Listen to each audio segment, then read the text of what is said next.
ঢাকা বিশ্ববিদ্যালয় কেন্দ্রীয় ছাত্র সংসদ ডাকসুর পক্ষ থেকে আজকে আমরা শহীদ আবরার ভাইয়ের কবর জিয়ারত করার জন্য এসেছি এবং শহীদ আবরার ভাইয়ের গর্বিত পরিবারের সাথে সাক্ষাৎ করতে এসেছি এবং তাদের থেকে দোয়া নেওয়ার জন্য এসেছি। শহীদ আবরার বাংলাদেশের জাতীয় ঐক্যের প্রতীক। শহীদ আবরার আমাদের প্রেরণার বাতিঘর। আধিপত্যবাদের বিরুদ্ধে, আগ্রাসনের বিরুদ্ধে কথা বলার কারণে খুনি হাসিনা এবং তার দোসররা নিষিদ্ধ ঘোষিত ছাত্রলীগ শহীদ আবরার ভাইকে নির্মমভাবে সারা রাত নির্যাতন করে আমাদের ভাইকে শহীদ করেছিল। শহীদ আবরার ভাই আমাদেরকে যে রাস্তা দেখিয়েছে, সেই রাস্তার উপর ভিত্তি করে জুলাইয়ে বিপ্লব হয়েছে। জুলাইয়ের যত শহীদ আছে, শহীদ আবু সাইদ, শহীদ ওয়াসিম, শহীদ শান্ত, শহীদ আলী রায়হান, শহীদ আব্দুল আল তাহির থেকে শুরু করে 2000 যে শহীদ হয়েছে, প্রত্যেকেই শহীদ আবরার যে চেতনা, যে আকাঙ্ক্ষা লালন করতো, প্রত্যেকে একই আকাঙ্ক্ষা লালন করতো। এবং 40,000 যে গাজী হয়েছে, প্রত্যেকের একই আকাঙ্ক্ষা।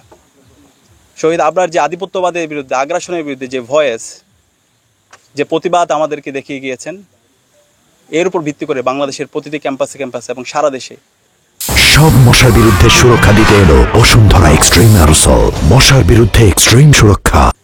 একটি গণজাগরণ তৈরি হয়েছে এবং এই জুলাই বিপ্লবের বীজ বপিত হয়েছিল শহীদ আবরার ভাইয়ের তার প্রতিবাদ, প্রতিরোধ এবং তার শাহাদাতের মাধ্যমে। আপনারা জানেন, গত 16 বছরে বাংলাদেশে ফ্যাসিবাদী শাসন ব্যবস্থা জারি ছিল।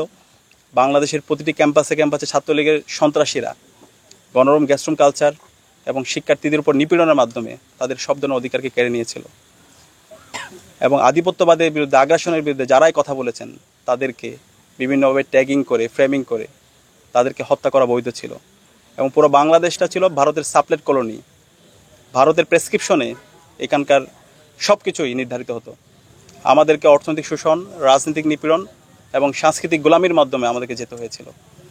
সেই সময়ে শহীদ আবরার সকল শোষণের বিরুদ্ধে, সকল আগ্রাসনের বিরুদ্ধে, সকল আধিপত্যবাদের বিরুদ্ধে এবং ছাত্রলীগের সন্ত্রাসীদের নির্মম নির্যাতনের বিরুদ্ধে আবরার ফাহাদ দাঁড়িয়ে গিয়েছিল এবং কথা বলেছিল এবং পুরো জাতিকে ঐক্যবদ্ধ করেছিল।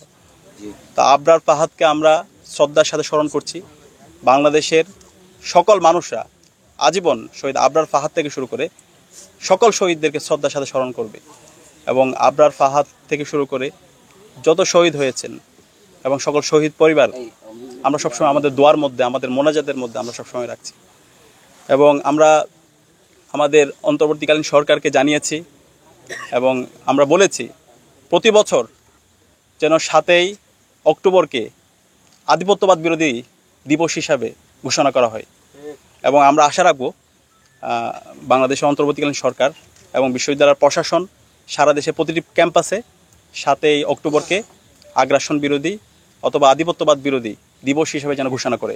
এবং ডাকসুর পক্ষ থেকে আমরা এই দিনটিকে আগ্রাসন বিরোধী দিবস হিসেবে আমরা ঘোষণা করব।